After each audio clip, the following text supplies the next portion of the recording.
యోహాను సువార్త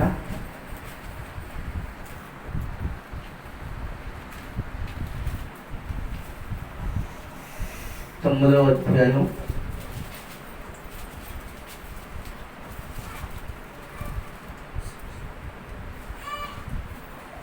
దేవుని వాక్యం తీయాలి. పిల్లడికి ఏం కావాలో చూడమ్మా.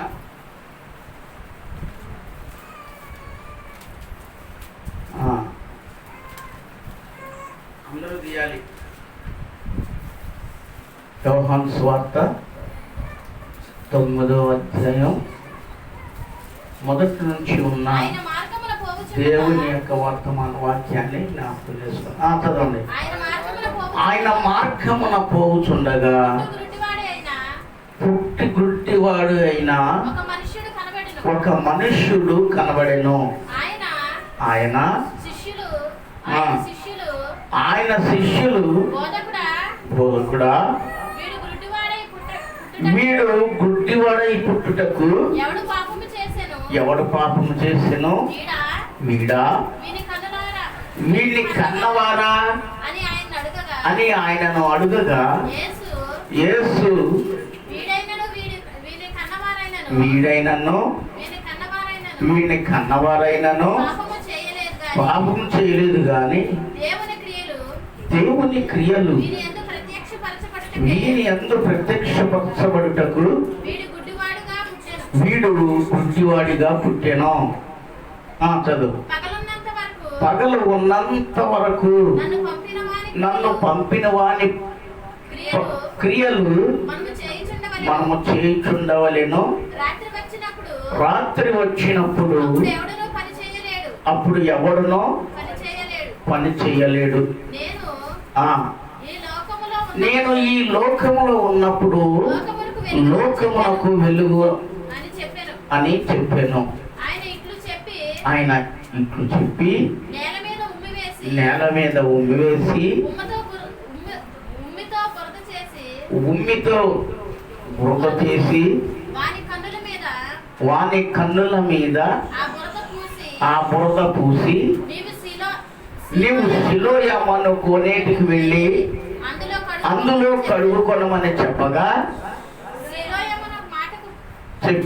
సిలోయమను మాటకు పంపబడిన వాడు అని అర్థము. వాడు వెళ్ళి కడుగుకొని చూపు గలవాడై వచ్చెను. చాలండి. దేవునికి స్తోత్రం. ప్రభువారి ఈ మాటలు మన హృదయాలకు ఆశీర్వదించునుగాక. చిన్న ప్రార్థన చేసుకుందాం. పరిశుద్ధుడా యేసయ్యా, కృప కలిగిన తండ్రి, శక్తిమంతుడైన ప్రభువా, ఈ కృపలో జ్ఞాపకం చేసుకునండి. చదవబడినటువంటి వాక్య లేఖనాన్ని మీరు మాకు వివరించి అనేకమైన శారీరకంగాను ఆత్మీయకమైనటువంటి సంగతులను మీరు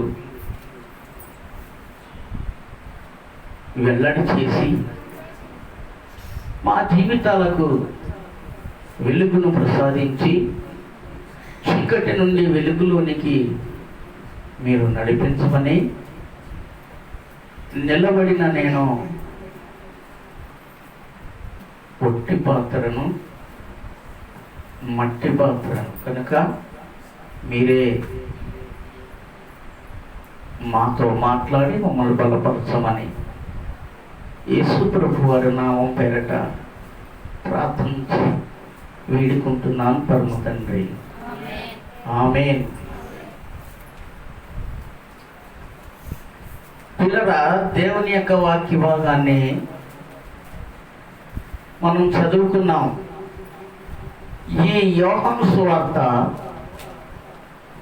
9వ అధ్యాయాన్ని మనం అనేక సార్లు ధ్యానం చేసాం. నా వైపు చూడండి. నా బైబిల్ మూసేసి కింద పెట్టేసి అది మారిపోకుండా పాటల పుస్తకం బరువు పెట్టి చూడాలి. ఇటు చూడండి పైకి.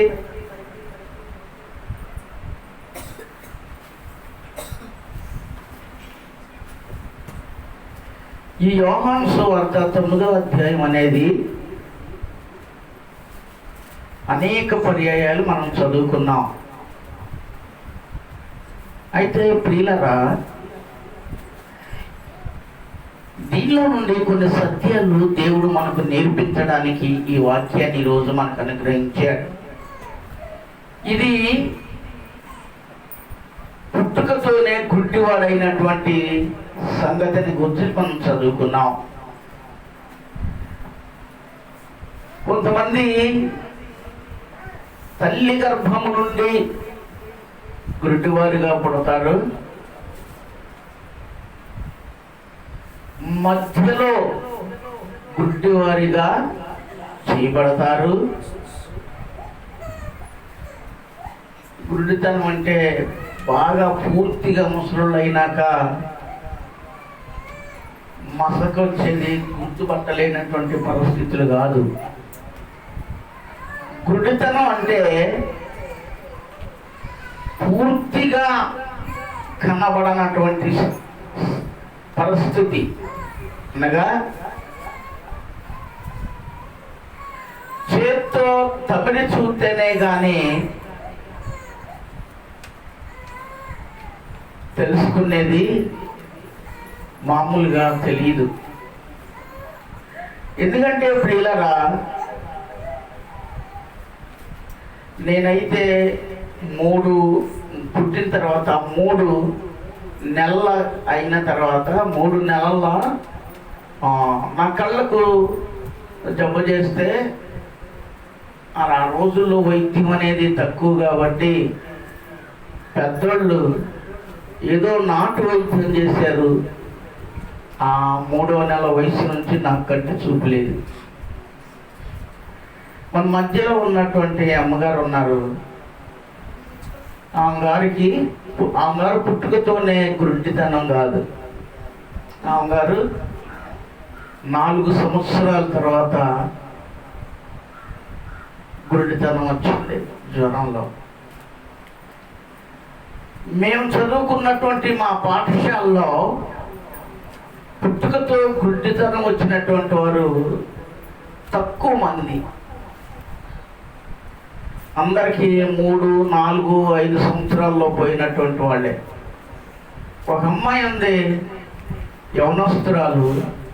ఆ అమ్మాయి యవనస్తురాల వయసులో ఏదో పనికెళ్ళి ఆ పాలాయిల పొడి అదని చల్లుతారంట దానిలో, ఆ పంట మీద. అది దాని పవర్ ఏం చేసిందంటే కంటి చూపు లేకుండా చేసింది ఆ అమ్మాయి.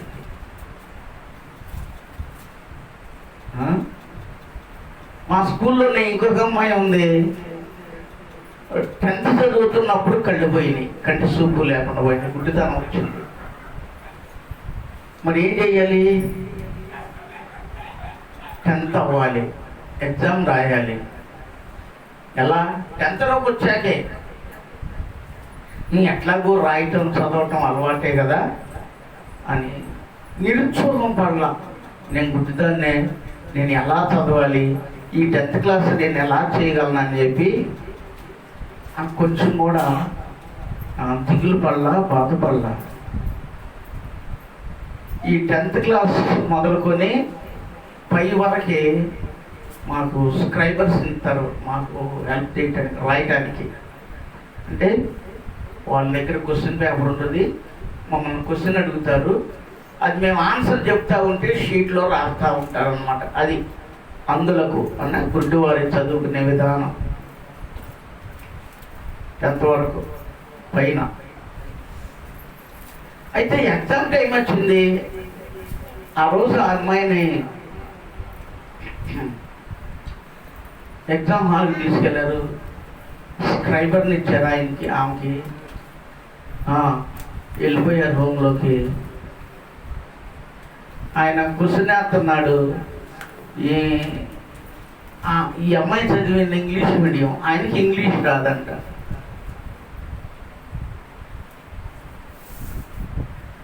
అమ్మాయి మంచి తెలుగు ఉపయోగించింది. సార్, నా ప్రక్కన కూర్చోండి, క్వశ్చన్ అడగండి, పెన్ను పట్టుకోండి, ఆ పెన్ను నాకు ఇవ్వండి, నేను ఈ చివరి నుండి ఆ చివరకు రాసినప్పుడు లైన్ అయిపోగానే తిరిగి నన్ను క్రమంగా ఆ లైన్ ప్రకారంగా నాకు పెన్ను పెట్టించండి, నేను రాసుకుంటాను అన్నాను.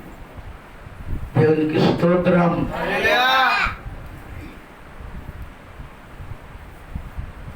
ఆ పిల్ల అవి 11 పేపర్లు అలాగే రాసి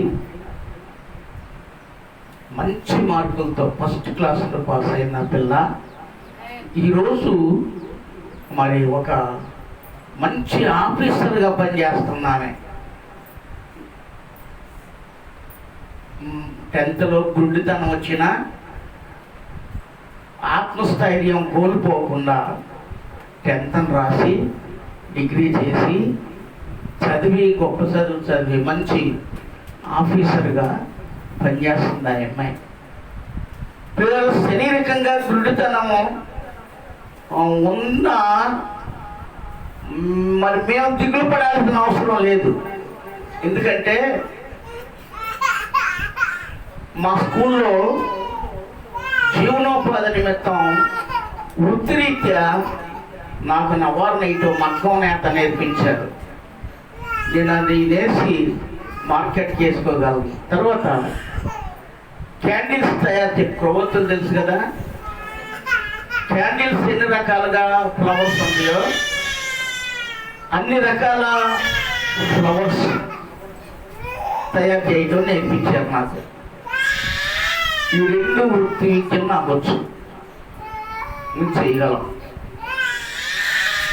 తర్వాత మా వాళ్ళు చాలా మంది ఈ వైరుతో అల్లిన కుర్చీలు ఉంటే చూసారా, వైరుతో అల్లిని చక్కగా డిజైన్ ఫ్లవర్స్ వేసి అల్లుతారు. ఆ అల్లిక అల్లి వాళ్ళు జీవనం చేస్తూ ఉన్నారు. ప్రియులారా, చదవలేనటువంటి వాళ్ళు చేతి వృత్తుల ద్వారా జీవనాన్ని కొనసాగిస్తున్నారు. చదవగలిగినటువంటి వారు ఉద్యోగరీత్యా వారు జీవనం చేస్తూ ఉన్నారు. కన్నులు లేవని, గుడితనంగా ఉందని, నేను బ్రతకలేను అని రకరకాలైన ఆలోచనలతో మనోళ్ళు ఆలోచన చేస్తుంటారు ఎట్ట బ్రతుకుతామని. కానీ మీకున్న జ్ఞానం కంటే గుడ్డి వారికి ఉండే జ్ఞానం రెట్టింపు ఉంటుంది.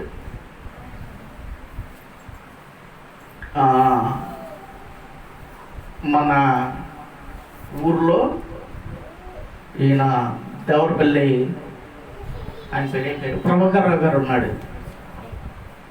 ఆయన మానసిక శాస్త్రం సైకాలజిస్ట్ అంటారు, దాన్ని సైకాలజిస్ట్ అంటారు.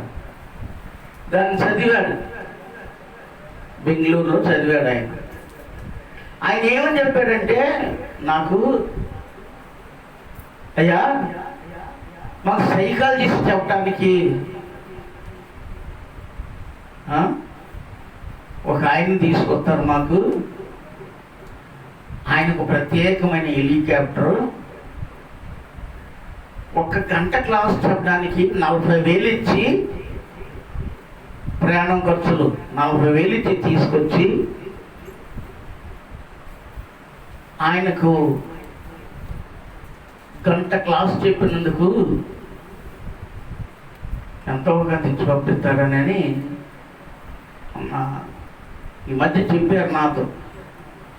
అవును, పేరా అంధత్వం ఉన్నటువంటి వారు రకరకాలైనటువంటి జీవనం చేస్తూ ఉంటారు. అది చిన్నే కానీ పెద్దే కానీ అది ఏదైనా. కనుక ప్రియమైన దేవుని బిడ్డలారా,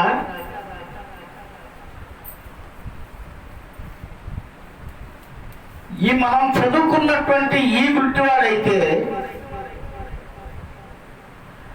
త్రోవ పక్కన కూర్చొని ఏం చేస్తున్నాడంటే ఈయన అడుక్కుంటూ ఉన్నాడు, భిక్షయత్నం చేస్తున్నాడు. భిక్షయాటన చేస్తున్నాడు.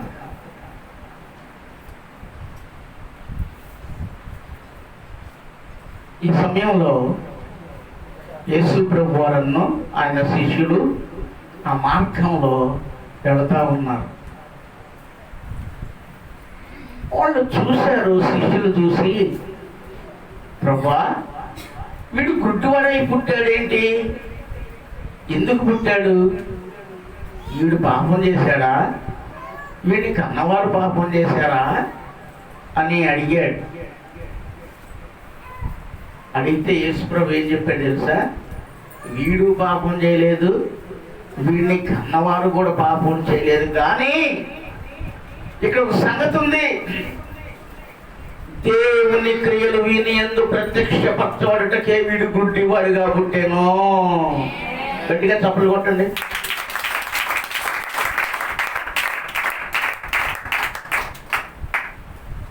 దేవునికి స్తోత్రం. పిల్లల యేసుప్రభు మాట్లాడుతున్నాడు, దేవుని క్రియ వీడి ద్వారా బయలుపరచబడాలి. వీడి ద్వారా యేసు ప్రభు గొప్ప దేవుడని తెలుసుకోవాలి. వీడి ద్వారా అనేకమైనటువంటి గుడ్డివారి కళ్ళు తెరవబడాలి. వీడి ద్వారా అనేకులకు వెలుగు కలగాలి. వీడి ద్వారా దేవుని యొక్క మహిమ బయలుపరచబడాలి అని యేసుప్రభువు మాట్లాడి ఏం చేశాడంటే, వెళుతున్నటువంటి వాడు ఆగి, యేసయ్య ఆగి నేల మీద ఉమ్మి ఊసి ఆ ఉమ్మితో బురద చేసి ఏం చేశాడంటే ఆ బురద కళ్ళ మీద రాసి, నువ్వు షిలోయమను కోనేటికి వెళ్ళి కడుక్కోమని చెప్పాడు యేసుప్రభు వారు. షిలోయాము అంటే ఏంటి అర్థం? పంపబడిన వాడు. షిలోహు అంటే ఏంటి అర్థం? నేను చెప్పాను ఒకసారి, చాలాసార్లు చెప్పాను. షిలోహు అంటే ఏంటి? షిలోయాము అంటే ఏంటి?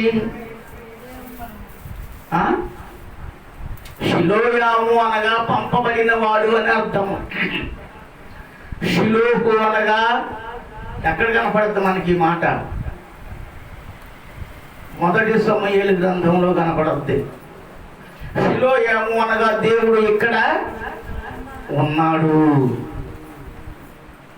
దేవునికి స్తోత్రం. ప్రియులారా,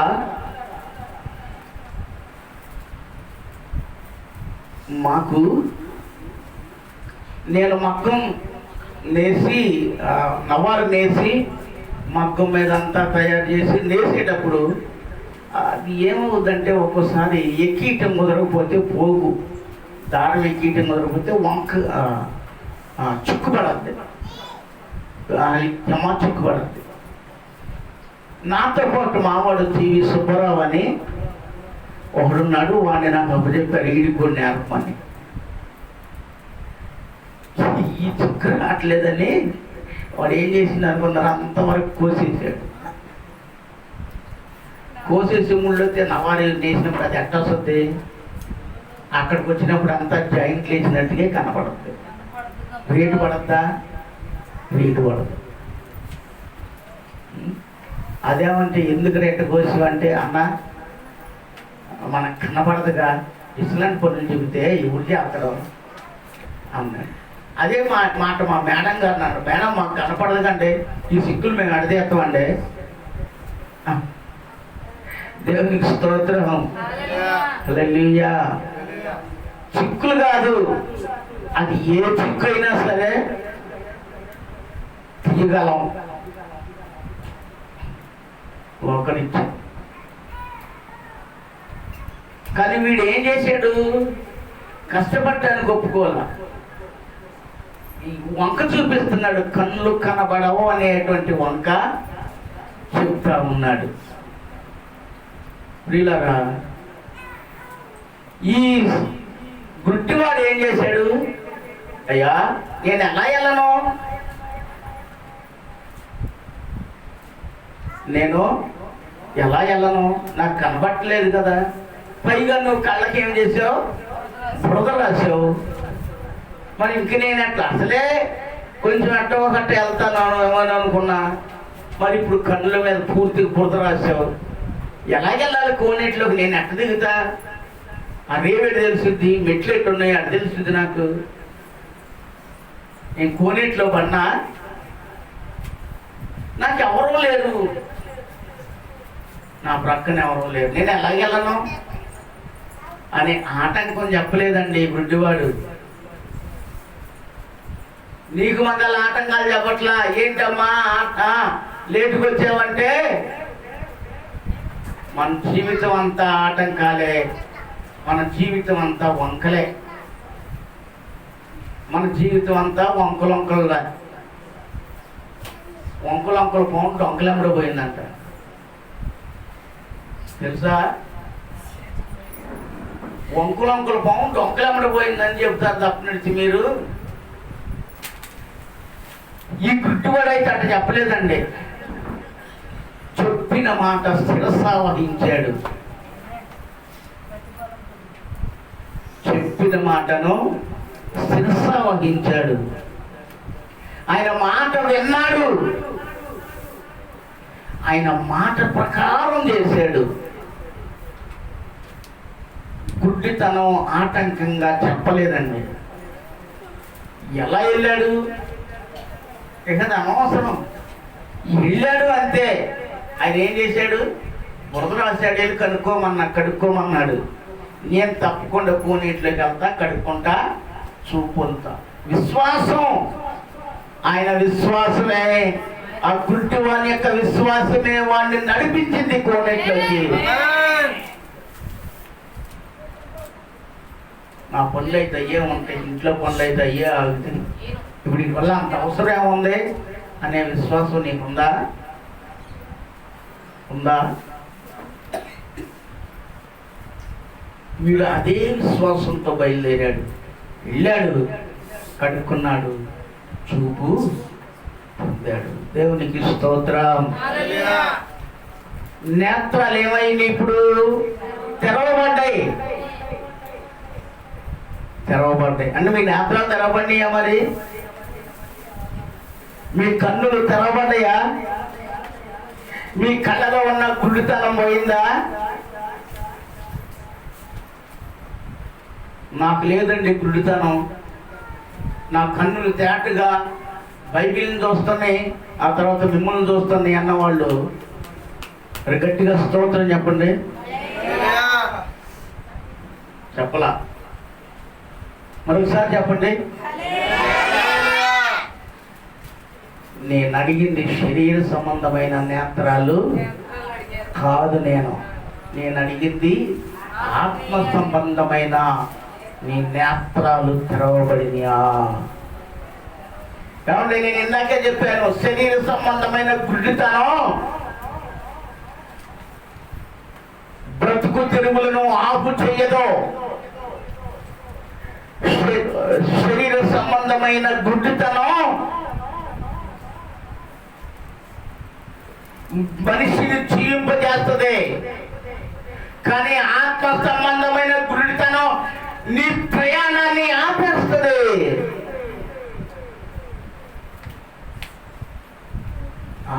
ఏమండి, నేను ఒక విషయం చెబుతాను. గుడ్డివారు, మాలాంటి గుడ్డివారు అమ్మాయి ఐఏఎస్ ఆఫీసర్, ఆమెకు ఉద్యోగం రాలా, ఇంకా అయ్యింది, పాస్ అయ్యింది, ఉద్యోగం తీస్తే అమ్మాయికి ఉద్యోగం వస్తుంది, కలెక్టర్. గుడ్డి అమ్మాయి, పూర్తిగా కనిపించదు. నేను ఎక్కడ నిలబడ్డాను నేను తెలుసా? ఆయన ముఖం ఎదుటి నిలబడుతున్నా నేను, ఖచ్చితంగా చెప్తున్నా. నేను అమ్మాయి IAS ఆఫీసర్ అయి ఉన్నది. ఈ లోక గురుడితనం ఎవరు మనిషిని ఏం చేయలేదండి. ఆత్మీయ గురుడితనం ఉందే, చూస్తున్నామన్నా కళ్ళున్నాయే, ఇది కాదు మీకు అవసరం. ఈ కళ్ళతో ప్రభువుని చూడలేవు, ఈ కళ్ళతో అగ్నిగుండాన్ని చూడలేవు, ఈ కళ్ళతో పరలోకాన్ని చూడలేవు, ఈ కళ్ళతో దేవుని మహిమను చూడలేవు.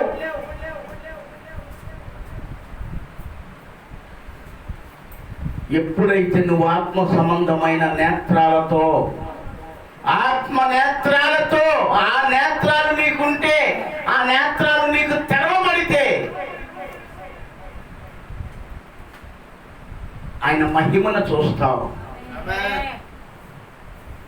ఆయన క్రియలు చూస్తావు. యేసుప్రభువు మార్తతో ఏం చెప్పాడమ్మా? మార్త, నువ్వు నమ్మితే దేవుని మహిమను చూస్తావని చెప్పాడు యేసుప్రభువు. ఆమేన్. నమ్ముతున్నావా నువ్వు? నమ్ముతున్నారా? నిజంగా అబద్ధం ఆడొద్దు, అబద్ధాలు ఆడకూడదు. నమ్ముతున్నావా దేవుని మహిమనే? నీ గుండె మీద చేసుకొని చెప్పు.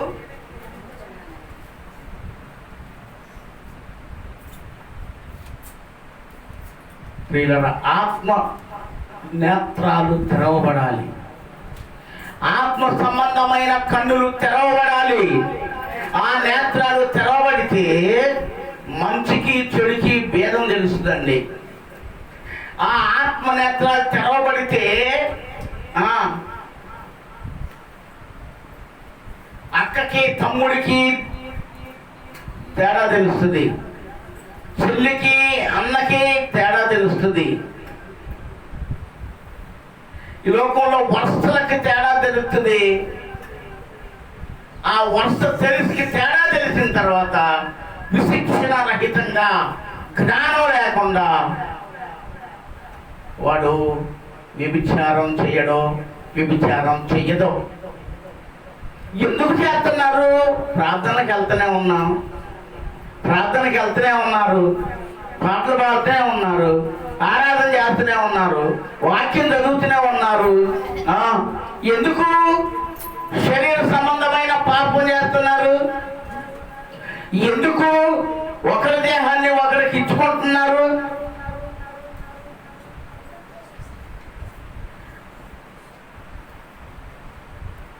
పౌలు గారు చెబుతాడు, ప్రతి పురుషునికి ఒక సొంత భార్య ఉండాలి అని. అదే పౌలు చెబుతాడు, ఓ స్త్రీకి సొంత పురుషుడు ఉండాలి అని. సొంతం అనగానే నీ కడుపును పుట్టినోళ్ళనా ఏంటి అర్థం? నీ తోడు పుట్టినోళ్ళనా ఏంటి అర్థం?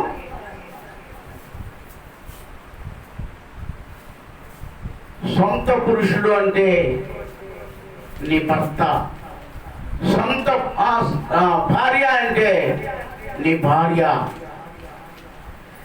వీరిని కాదనుకొని బయట మీ శరీరాలని అప్పగిస్తున్నారంటే మీ కళ్ళు తెరవబడ్డాయా? నీ కళ్ళు తెరవబడ్డాయా? దేవుని సంబంధమేనా?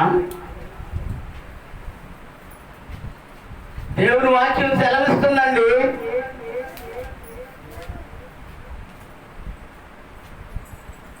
ప్రియులారా, ఆత్మ సంబంధమైన నేత్రాలు ఏం చేయాలి? తెరవబడాలి. నీ కన్నులు తెరతా. దేవుని వాక్యంలో 19వ కీర్తన అనుకుంటా, అందులో ఒక మంచి వాక్యం ఉంది. ఏంటంటే, నీ వాక్యము వెల్లడేగుట తోడనే వెలుగు కలుగును. అది కాదు, నీ ధర్మశాస్త్రము నిర్మలమైనటువంటిది. యెహోవా ఏర్పరచు ధర్మము నిర్మలమైనది, అది కన్నులకు వెలిగించును. గట్టిగా చప్పట్లు కొట్టండి.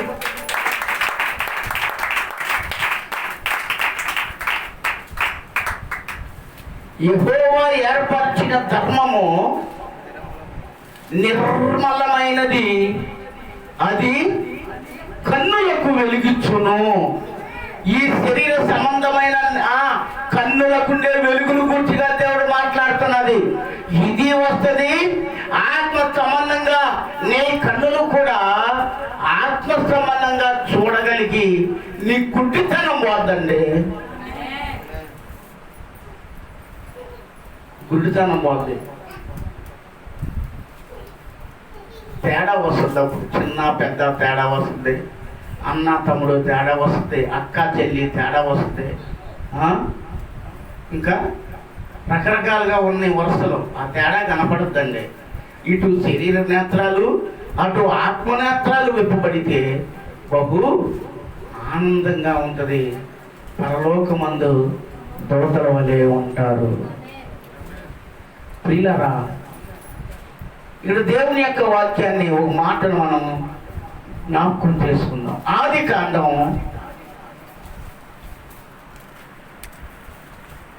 21వ అధ్యాయం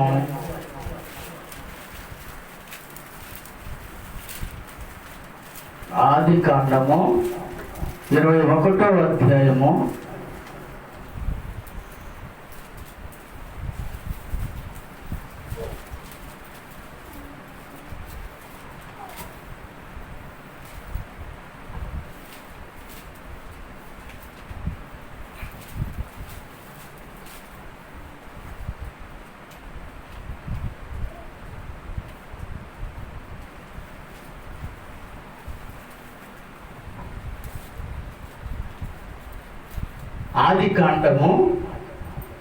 21వ అధ్యాయము 16వ వచనం నుంచి దేవుని యొక్క వాక్యాన్ని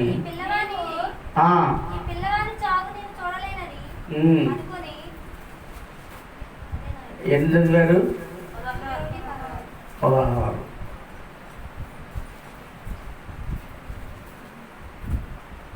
15 చూడండి.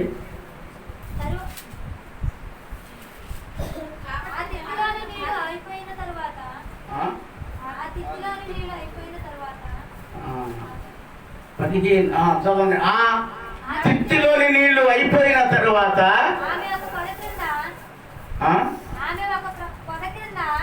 ఆమె ఒక పొద కింద ఆ చిన్నవాణి పడవేసి ఈ పిల్లవాని చావు నేను చూడలేను అనుకొని ఇంటి వేత దూరము వెళ్ళి అతనికి ఎదురుగా కూర్చుండెను. ఎదురుగా కూర్చుండి ఎలుగెత్తి ఏడ్చెను. దేవుడు ఆ చిన్నవాని మొరను వినెను. అప్పుడు దేవుని దూత ఆకాశము నుండి హాగరును చూసి, హాగరు నీకేమొచ్చింది? భయపడకుము. ఆ చిన్నవాడు ఉన్న చోట దేవుడు వాని స్వరము విని ఉన్నాడు. నీవు లేచి ఆ చిన్నవాడిని లేవనెత్తి చేత పట్టుకునుము, వారిని గొప్ప జన్మగా చేసేదనని ఆమెతో అనెను. మరియు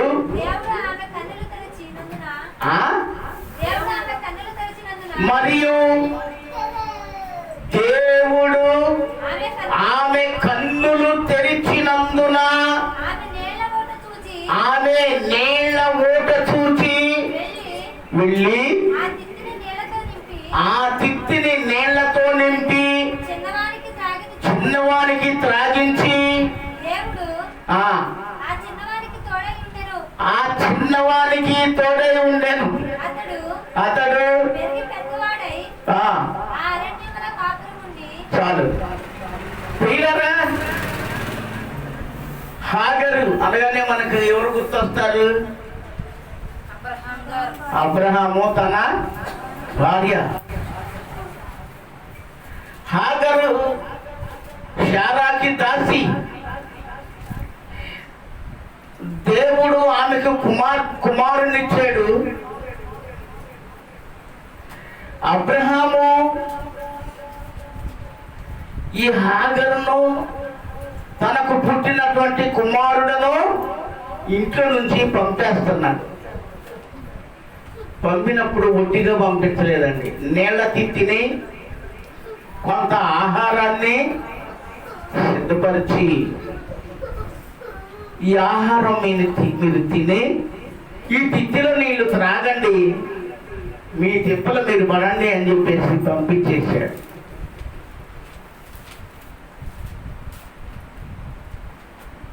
అయితే హాగరు అరణ్య మార్గమున పోతా ఉంది. ఆహారం అయిపోయింది, నీళ్ళు అయిపోయింది.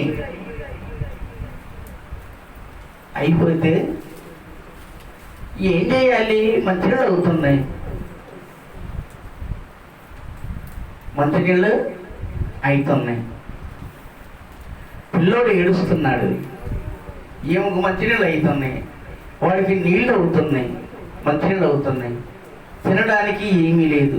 ఒకవేళ తిన్నా తాగడానికి లేదు. పూర్తిగా వీళ్ళ దగ్గర అయిపోయిన తర్వాత ఇక ఆ ఏడుపును చూసి దూరంగా ఒక పొద దగ్గర వాడిని పడేసి, ఇంటి వేత దూరం అంటే ఎంత దూరం తెలుసా? బాణం వేస్తే ఎంత దూరం పోద్దో అంత దూరం వెళ్ళి వాడికి ఎదురుగా కూర్చొని ప్రార్థన చేయటం మానేసి ఏడుతా కూర్చుందేగా. ఏడిస్తే మంచినీళ్ళు వస్తాయా? ఏడిస్తే ఆహారం వస్తుందా? ఏడిస్తే దప్పిని తీస్తుందా? ఏడిస్తే వాళ్ళ యొక్క సమస్యకు పరిష్కారం వస్తుందా?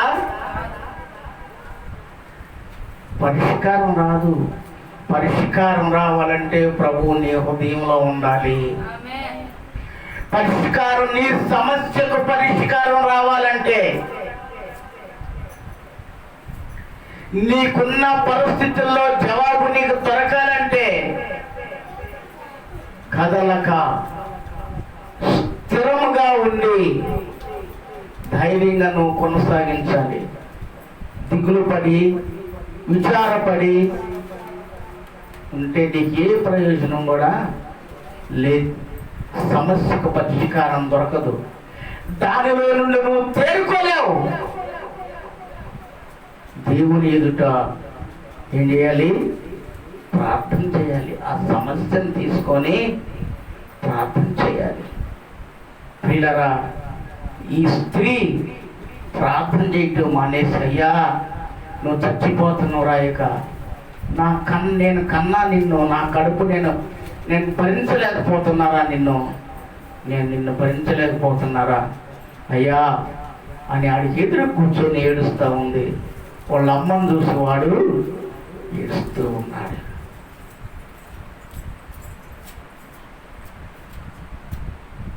ఎవరు చూశాడు? పరమందున్న దేవుడు చూశాడు. పరమందున్న దేవుడు పిల్లవాడు పెడుతున్న ఆర్తనాదాన్ని ఆలకించాడు. ఏమో కుదిరిందా? ఏమకు మొరపెడతాం కుదరలా, ఏమకు ప్రార్థన చేయటం కుదరలా. అందుకే దేవుడు ఏమన్నా తెలుసా? ఓ మాట అన్నాడు, హాగరు నీకేమొచ్చిందే? మనం ఎప్పుడు ఉపయోగిస్తాం ఈ పదాన్ని? మనం ఇంట్లో పిల్లల మీద, భర్త మీద వాళ్ళ పని చెప్పినప్పుడు ఇసిగిపోయి వాళ్ళ మాట అన్న పరిస్థితుల్లో ఏమొచ్చింది నీకు మాటించావో కదా. దేవుడు కూడా అదే అంటాడు, హాగరు నీకేమొచ్చిందే?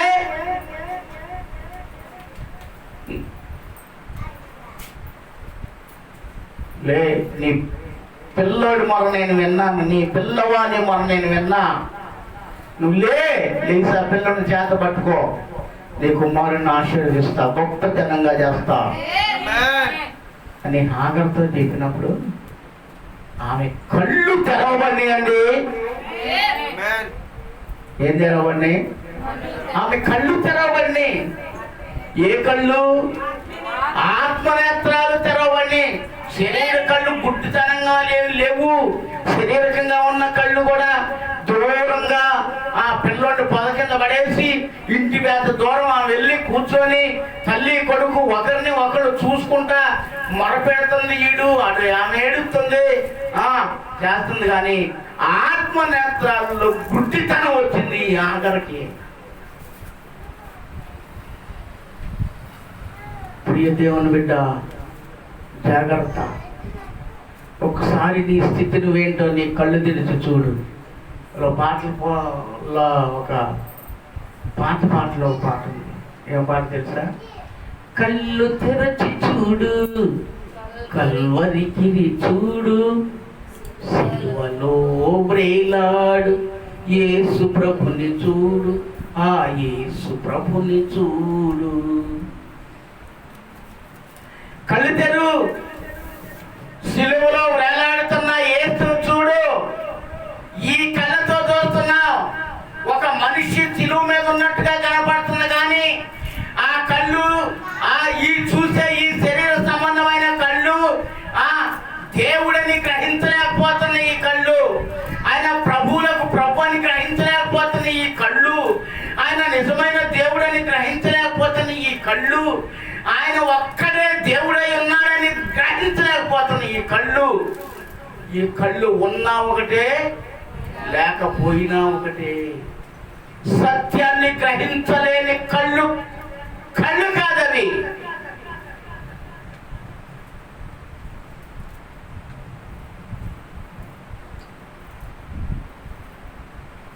ఆ పిల్లవాడు ఉన్న చోట ఏం చూసింది హాగరు? నీటి ఓటను చూసి. అంతకుముందు ఎందుకు కనపడలా? ప్రభువా, ఈ సంగతి ఏంటయ్యా నేను మొరపెట్టినట్టయితే ఆమె అంత దూరం వెళ్ళకముందే ఈ నీళ్ళ ఓట చూసేది. వాడు గిలగిల కొట్టుకులాడక మునిపే ఈ నీళ్ళ ఓట చూసేది. దేవుడు ఆత్మ సంబంధమైన నేత్రాలను, ఆత్మ నేత్రాలను తెరిచాడు. హాగరుకు ఉన్న శరీర గుడ్డితనం కాదు, కానీ ఆత్మకు ఉన్నటువంటి గుడ్డితనాన్ని తొలగించాడు. పిల్లలు నేటి దినాల్లో ఉన్నారు.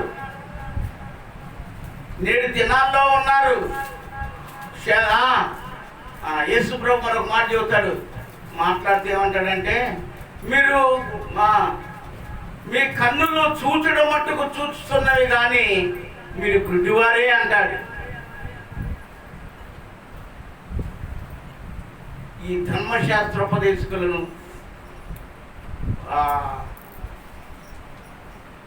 అక్కడ గద్దించే దగ్గర యేసు ప్రభువు మాట్లాడుతూ అంటాడు, మీ కన్నులు చూచుతున్నవి కానీ మీ కన్నులు గుడ్డి కన్నులే అంటాడు.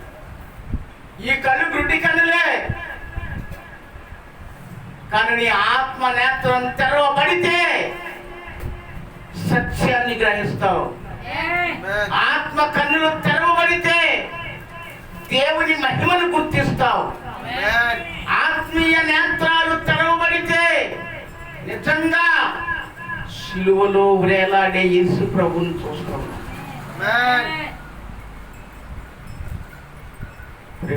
ఆత్మ సంబంధమైన నేత్రాలు ఏం చేయబడాలి? ఈ తెరవటానికి ఒప్పుకోరు, వీటిని తెరవటానికి ఒప్పుకోరు. వాళ్ళు వీళ్ళు చెప్పిన మాటలను విని ఆ గుడ్డితనంలోనే ఉంటారు తప్ప బైబిల్ని చదివి, ధర్మశాస్త్రం చదివి, వాక్యాన్ని చదివి ఉన్నది ఉన్నట్టుగా నమ్మేవారు ఈ దినాలలో లేరు. నువ్వెలా ఉన్నావు? మళ్ళీ ఒకసారి ఆ మాట చదవండి. 19వ కీర్తనలో ఒకసారి చదవండి మళ్ళీ ఒకసారి. మరియు 19వ కీర్తన. యెహోవా ఏర్పరిచిన ధర్మము నిర్మలమైనది, అది కన్నులకు గుడ్డితనాన్ని తొలగించి వెలుగునిచ్చును. ఆత్మ సంబంధమైన గుడ్డితనాన్ని తొలగించి వెలుగునిస్తుంది అని నేను చెప్తున్నానా? మీరు గుడ్డోళ్ళని నేను చెప్తున్నానా? నా మీదకి రాకండి, నేను చెప్పట్లేదండి. దేవుని యొక్క వాక్యం తెలియజేస్తుంది. గుడ్డోళ్ళు కాబట్టే ఈరోజు దేవుని యొక్క విశ్రాంతి దినాన్ని పోగొట్టుకొని వారు తమ ఇష్టం వచ్చిన దారుల్లో తిరుగుతూ ఉన్నారు. వారు తమ ఇష్టం వచ్చిన పనులకి వెళ్తున్నారు. అలా ఈరోజు దేవుని మాటనే త్రోసివేస్తున్న వాళ్ళు ఈరోజు ఒక సేవకుడు చెప్పిన మాటను నేను వింటారా? మళ్ళీ ఏమి శాపం మీదకి రాకోకుండా ఉండాలని ఏం చేస్తారు? గుళ్ళోకి వచ్చి మోకాళ్ళు వేసుకొని ప్రార్థన చేసుకొని వాళ్ళకి ఇష్టమైతే కానుకైతే వేస్తారు, లేకపోతే టైం అయిందయ్యా నా కోసం జనం వస్తారని మళ్ళీ చెప్పితే ఎవరికి కావాలి కానుక వేసినా వేయకపోయినా. ఈ కానుకలు అడగట్లా దేవుడు. నువ్వు నన్ను ఆరాధించావా అని అడుగుతాడు. దేవునికి స్తోత్రం చెప్పండి గట్టిగా. హల్లెలూయా. హాగరు యొక్క నేత్రాలు తెరవబడి ఆ నీళ్లతో ఏం చేసింది? ఆ తిత్తిని నింపుకున్నది. ఆ తర్వాత ఆ పిల్లోడికి తాగించింది. ఆమె తాగింది. ఏం చేసింది? మరలా ప్రయాణాన్ని కొనసాగించింది. ప్రియులారా, దేవుని కార్యాన్ని చూడటానికి మనుషులు ఒప్పుకోవట్లున్నారు.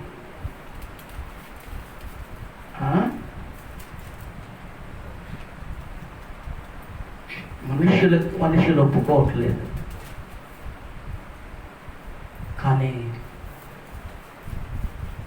యెహోవా ఏర్పరిచిన ధర్మశాస్త్రము నిర్మలమైనది, అది కన్నులకు వెలుగిచ్చు.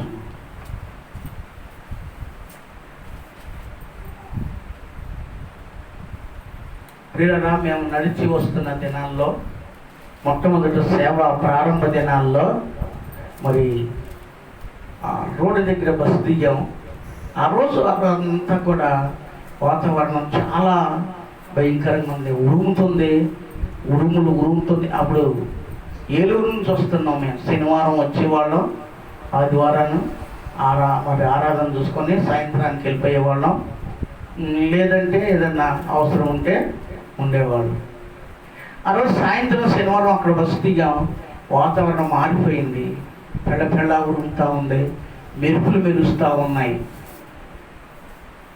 ఎలా వెళ్దామయ్యా అంటున్న అమ్మగారు.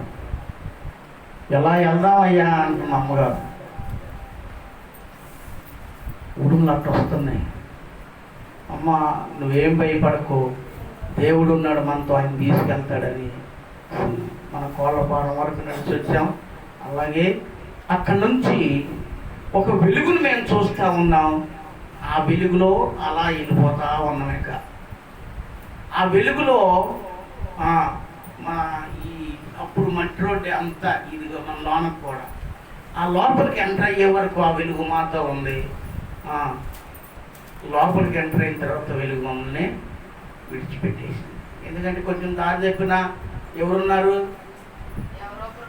మనుషులు ఉన్నారు కాబట్టి, ఊర్లోకి వచ్చాం కాబట్టి.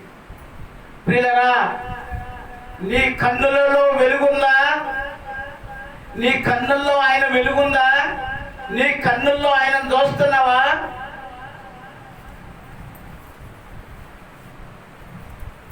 మరొక వాక్యాన్ని దేవుని మనం జ్ఞాపకం చేసుకుందాం. చూడండి, రాజులు 2వ గ్రంథంలో 6వ అధ్యాయంలో సిరియా సైన్యం ఉంది. ఈ సిరియా సైన్యం ఇశ్రాయేలు మీద యుద్ధం చేయడానికి బయలుదేరుతా ఉంది. ఇశ్రాయేలీల మీద యుద్ధం చేయడానికి సిరియా సైన్యం బయలుదేరింది.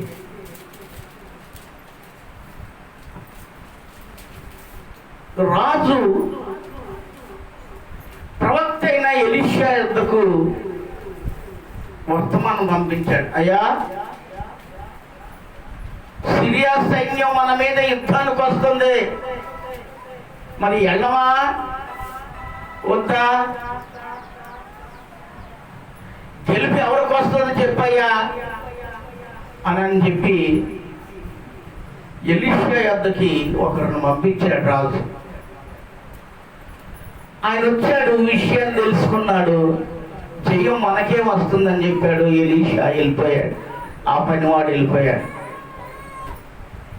ఆ రాత్రికి రాత్రి సిరియా సైన్యం చుట్టేసింది, ఇశ్రాయేలు దేశాన్ని చుట్టేసింది.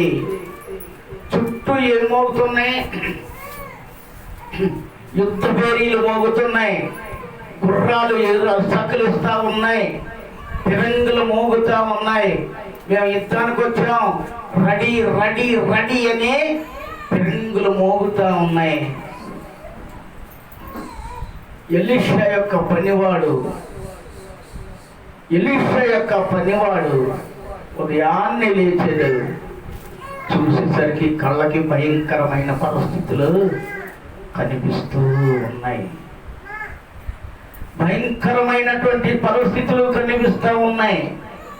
ఆయన ఏమంటున్నాడంటే, దేవుని స్తోత్రం.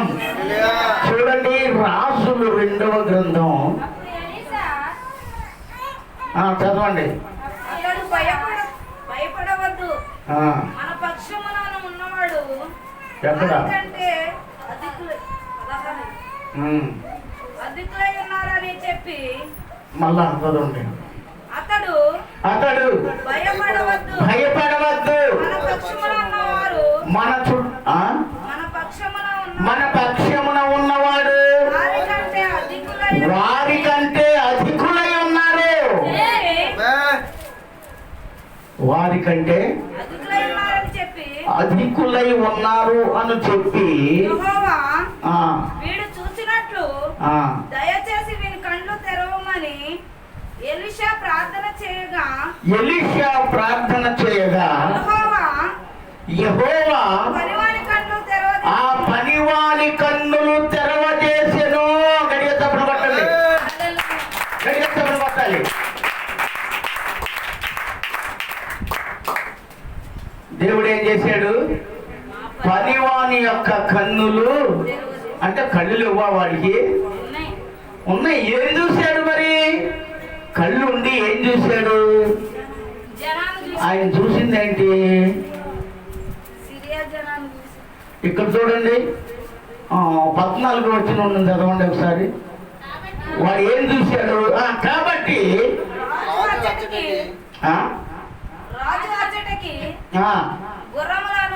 రాజు అతడికి గుర్రములను రథములను గొప్ప సైన్యమును వచ్చెను.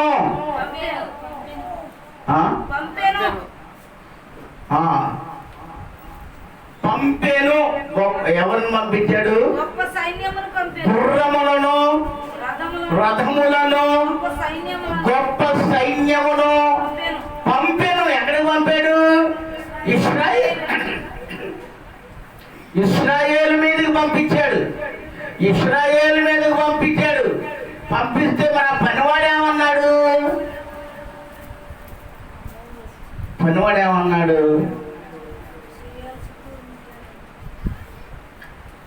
చూడండి, 15 వచ్చిన చూడండి.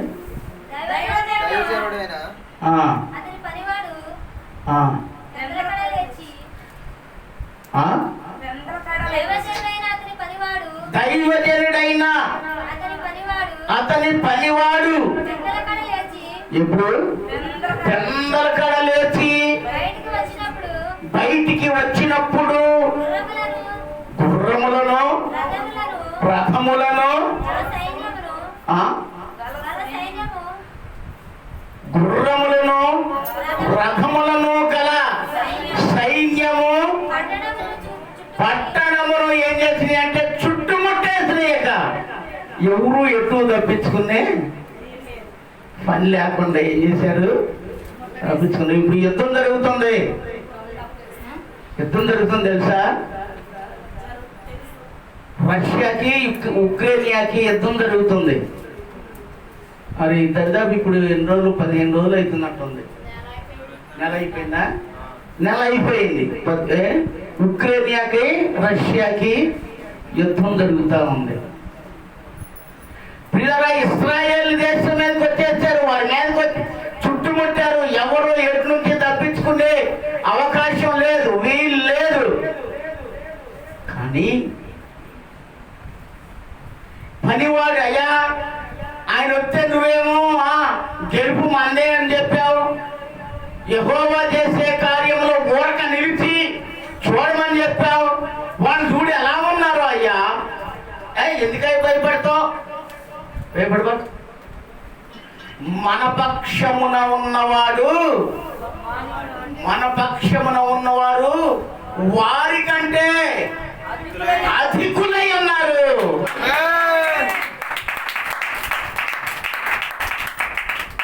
మన పక్షమున ఉన్నవారు జాగ్రత్త, భయపడబాకండి. మన పక్షాన ఉన్న వాళ్ళు ఎవరో చెప్పండి. మనుషులు కాదు, అధికారులు కాదు, ఉద్యోగస్తులు కాదు, పోలీస్ శాఖ కాదు, ఏమంటారు వాళ్ళని, హోమ్ డిపార్ట్మెంట్ శాఖ కాదు. పనివాడా, నా శిష్యుడా, ఎందుకు భయపడుతున్నావు? మన పక్షమున ఉన్నవారు ఈ లోక సంబంధులు కాదు. ఈ లోక సంబంధులు కారు. ఈ లోక సంబంధులు కారు.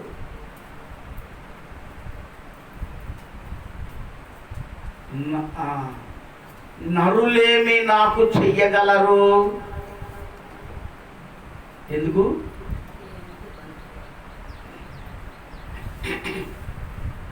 నీవు నాకుండగా నీవే నాండగా, నీవు నాకుండగా నీవే నాండగా, నీవే నా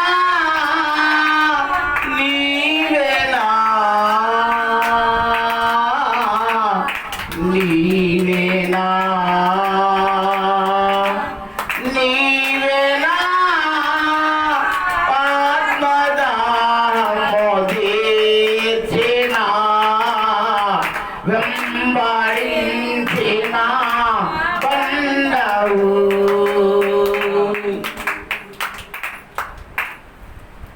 దేవునికి మహిమ కలుగును గాక.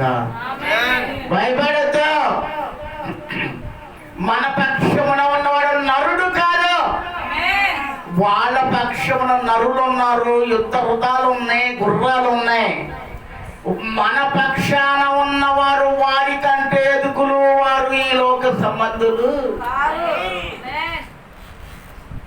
ఈ లోక సంబంధులు కారు. భయపడతావా? వద్దొద్దు. నిదానించు,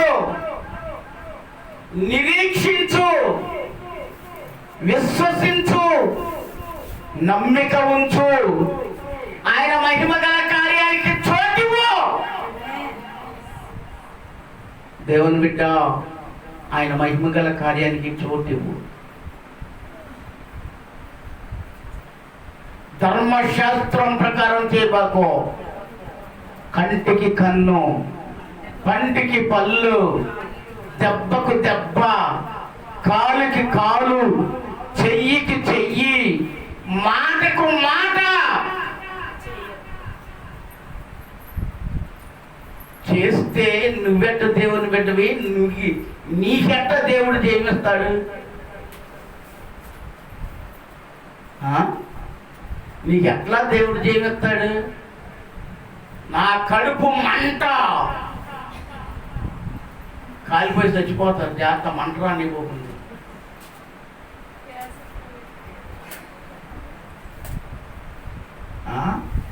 అన్నీ పోకుండా దేవునికి చోటు ఇవ్వండి,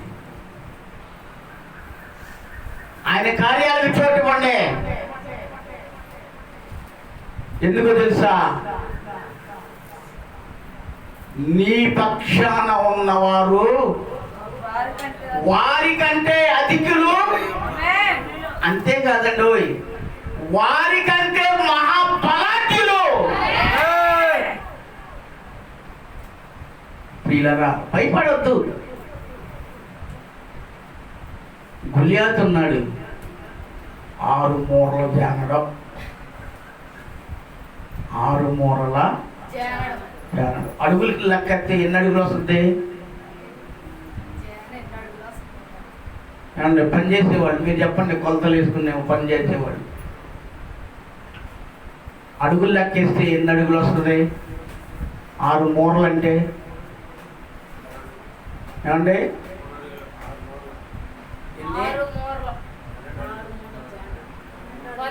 12 అడుగులు. ధ్యానంలో ఉన్నది 12 అడుగులు.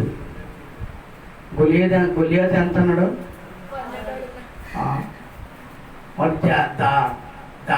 దావీదు ఎంత అన్నాడు? జస్వంతగాడు ఎంత ఉన్నాడు? జస్వంత్ అంత ఉంది. గొలియాతు అమ్మో, వాళ్ళు చూసి ఏమవ్వాలి? గడగడ గడగడ వనకాలి. కానీ చిన్నవాడైన దావీదు పెద్దవాడైన 12 అడుగుల ఎత్తు కలిగిన గొలియాతును గడగడ గడగడ గడగడ వణికించేశాడు. అంతే.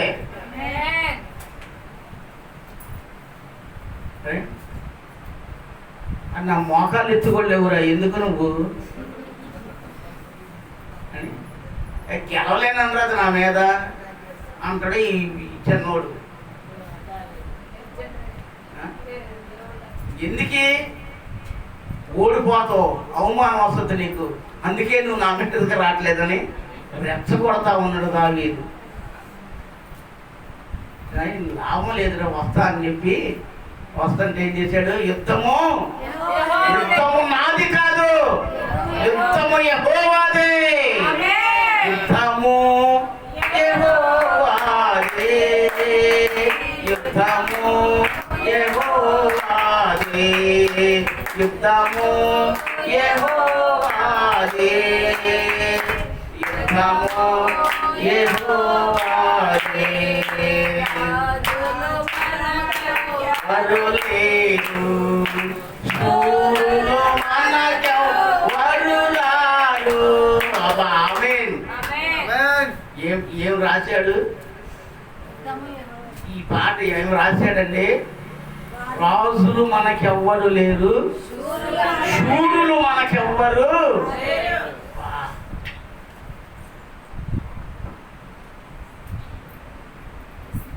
మాటలతో రెచ్చగొట్టాడు దావీదు, రెచ్చగొట్టి చంపేశాడు దావీదు. నీ పక్షమున ఉన్నవాడు, నీ పక్షాన ఉన్నవారు అధికులు, వారికంటే బలవంతులు. ఆయన చేతికి అప్పు చెప్పు, రారా నీ మీద నేను యుద్ధం చేస్తా, రారా నిన్ను చంపుతూ రారా అనలేదు దావీదు. నేను దేవుని పేరు మీద, యెహోవా పేరు మీద వస్తున్నా అన్నాడు. 12 అడుగుల వాడు ఆడు చెట్టు పడ్డట్టు పడి ధ్వని పలికిందండి. ఆ స్థలం అంతా, ఆ చుట్టుపక్కల ఏరియా అంతా రీసౌండ్ వచ్చింది. రీసౌండ్ తెలుసా? రీసౌండ్ వచ్చింది. ఎందుకు వచ్చింది అంత సౌండ్ అంటే, వాడు ఉక్కు కవచాన్ని ధరించి ఉన్నాడు, వాడి శరీరం నిండా ఉక్కే ఉంది. మరి ఆడగొట్టిండు అయ్యగారు అంటే మొసల ఖాళీగా ఉంది, వాడితే ఇక్కడ నడినెత్తిలో ఇక్కడ ఖాళీ ఉంటుందంట. చూస్తున్నారు నాకెళ్ళి ఇక్కడ ఖాళీ ఉంటుందంట. ఇక్కడ ఉంటుంది ఖాళీ. ఏడుకొచ్చి ఆగిందంట అది. ఆ రాయి ఇంకేముంది డబ్బే మన పడిన ఆహా దొరికింది రా బాయ్. నాకెందుకు కత్తులు కట్టోరా నన్ను ఎక్కాడు. ఇంకేం చేసేది తెలుసా, నిచ్చినేసుకొని ఎక్కినట్టు ఆ పడిపోయినోడి మీదకి ఎక్కి ఆ చేతిలో ఉన్న కత్తి తీసుకొని కసా కసా మెడకాయ కోసి తలకాయ పట్టుకుని, సౌరాజా నేనేం చెప్పా మీకు, ఆ ఫిలిస్తీన్ నిమిత్తం మీరు కృంగిపోవద్దని చెప్పానా? ఇదిగో తలకాయ. దేవుని స్తోత్రం. మరి ఆ సైన్యం అంతే ఏమైందంటే, ఎప్పుడైతే పర్వతం కూలినట్టు కూలిపోయిందో, ధ్వని పలికిందో, వాళ్ళందరూ ఎటోళ్ళు అంటే పరారు. బతుకుంటే బస్ స్టాండ్లో బఠానీలు అన్నా అమ్ముకొని బతకొచ్చు బాబోయ్. బతుకుంటే పులసాకైనా ఏరుకొని తినొచ్చు బాబోయ్ అని పరారు అయిపోయారు అన్నమాట. జీవము గల దేవుడు నీ పక్షాన ఉన్నాడు. ప్రియులరా, ఎలీషా అన్నాడు, భయపడకయ్యా, మన పక్షమున ఉన్నవాడు, మన పక్షాన ఉన్నవారు అధికులు, బలవంతులు. ఇంకేంటో తెలుసా, 91వ కీర్తన చదవండి. మహోన్నతుని చాటున నివసించువాడే,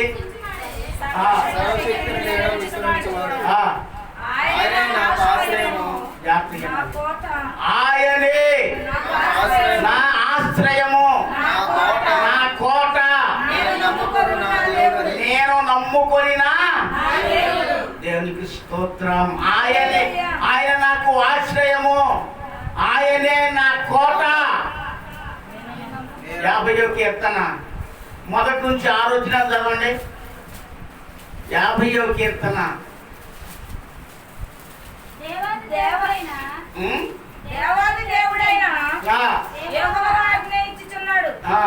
తూర్పు దిక్కు మొదలుకొని ఎన్నో కీర్తన చదువుతున్నా?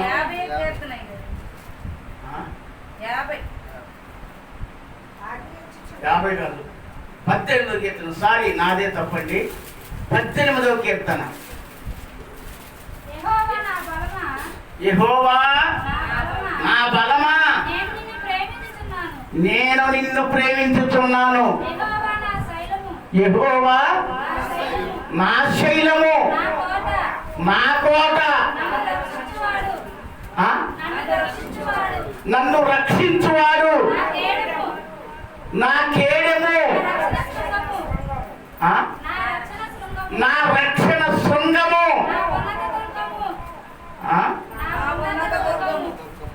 నా ఉన్నత దుర్గము,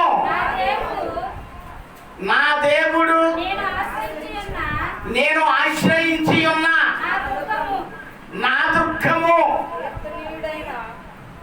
ఏంటి? కాదు కాదు, అక్కడ దగ్గర చాలండి. నేను ఆశ్రయించి ఉన్న ఉన్నత దుర్గము, నా రక్షణ, నా శృంగము, నా శైలము, నా కొండ, నా కోట, ఎత్తైన నా ప్రాకారము, నేను ఆశ్రయించి ఉన్న ఉన్నత దుర్గము. ఎవడో ఏమి చెయ్యనే చేయలేడు. ఒకవేళ చేశాడే అనుకో, నిన్ను ముట్టిన వాడు నా కంటి పాపను, నిన్ను ముట్టిన వాడు నా కంటి ముట్టునని సెలా విచ్చిన దేవుడు, ముట్టునని సెలా విచ్చిన దేవుడు, చెప్పిన మాట సత్యం. యేసు చెప్పిన మాట సత్యం. దేవునికి మహిమ కలుగును గాక. ఈ మీద ఎవడు చేయవేసినా దేవుని కంటి మీద చెయ్యి వేశాడని గుర్తుంచుకో నువ్వు.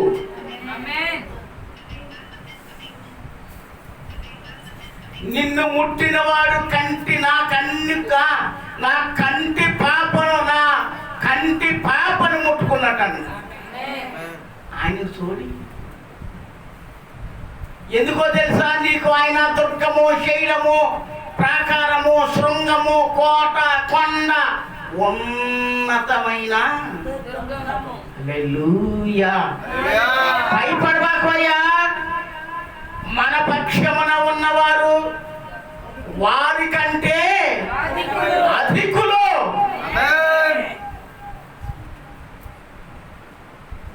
అని చెప్పి ఆ పనివాళ్ళు కళ్ళు తెరవజేసాను అని చెప్పి ప్రార్థన చేసి, ప్రభువా వీరి కన్నులు తెరువయ్యా అన్నాడు. దేవుడు వారి కన్నులు తెరవజేసాను. కనుక